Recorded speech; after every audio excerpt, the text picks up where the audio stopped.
Chapter 2 Part C। ਇਦਾਂ ਹੀ Rupinder sky train ਤੇ skater ਵਾਲੀ ਸਕਾਈ ਟ੍ਰੇਨ ਤੇ there was one girl standing there। ਜਿੱਦਾਂ ਹੁੰਦਾ ਨਾ ਉਹਦੀ ਕਮੀਜ਼ ਤੇ ਨਾ ਹਵਾਈ ਜਹਾਜ਼ ਬਣੇ ਹੋਏ ਸੀ, ਹਵਾਈ ਜਹਾਜ਼ ਦੀਆਂ ਫੋਟੋਆਂ ਬਣੀਆਂ ਹੋਈਆਂ ਸੀ। ਤੇ ਇੱਕ ਬੰਦਾ ਸਵੇਰੇ ਸਵੇਰੇ ਕੰਮ ਤੇ ਜਾ ਰਿਹਾ ਸੀ ਤੇ ਉਹ ਕਦੀ ਵਿਚਾਰਾ ਉਸ ਕੁੜੀ ਵੱਲ ਦੇਖੇ ਤੇ ਕਦੀ ਉਹ ਕਮੀਜ਼ ਤੇ ਬਣੇ ਜਹਾਜ਼ਾਂ ਵੱਲ। ਤੇ ਵਿਚਾਰੀ ਕੁੜੀ ਨੂੰ ਗੁੱਸਾ ਆ ਗਿਆ ਤੇ ਕਹਿੰਦੀ ਵੀ ਤੂੰ ਕਦੀ ਤੇਰਾ ਦਿਮਾਗ ਖਰਾਬ ਹੈ, ਤੂੰ ਕਦੀ ਹਵਾਈ ਜਹਾਜ਼ ਨਹੀਂ ਦੇਖੇ? ਕਹਿੰਦਾ ਨਹੀਂ ਭੈਣ ਜੀ, ਹਵਾਈ ਜਹਾਜ਼ ਤਾਂ ਮੈਂ ਬਹੁਤ ਦੇਖੇ ਪਰ ਹਵਾਈ ਜਹਾਜ਼ ਦਾ ਅੱਡਾ ਪਹਿਲੀ ਵਾਰੀ ਦੇਖਿਆ। So the question number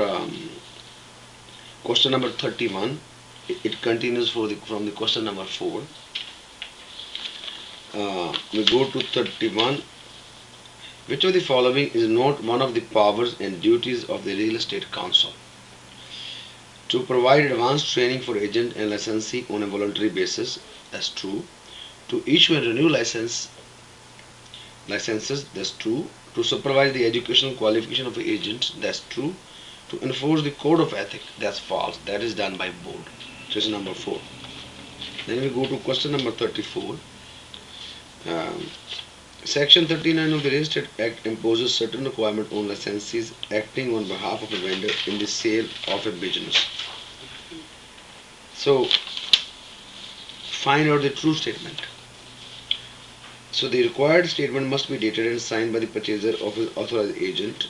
Number 2, statement of all fixture chattel rights included in the transaction must be given to the purchaser. Third, the profit and loss statement should reflect the revenue and expenses of business for a 12-month period ending within 120 days of the date of the sale contract. That's true. So basically, what we need to do whenever we sell a business, so we have to provide the statement for within last 12 months, for last 1 year, but it can start within 120 days. Basically means, for example, if I buy a business today, say I buy a McDonald's restaurant. Today's date, today is the May the 14th. So I can request for last 1 year's statements, and those dates can start from any day, from today date to going backward 120 days. Say for example February, March, April, May, February, March, April. So basically from February 1st to May 14th I can pick up any date and then I can go back 1 year. So basically 1 year statement you can start anywhere within 120 days or whenever the business they bought.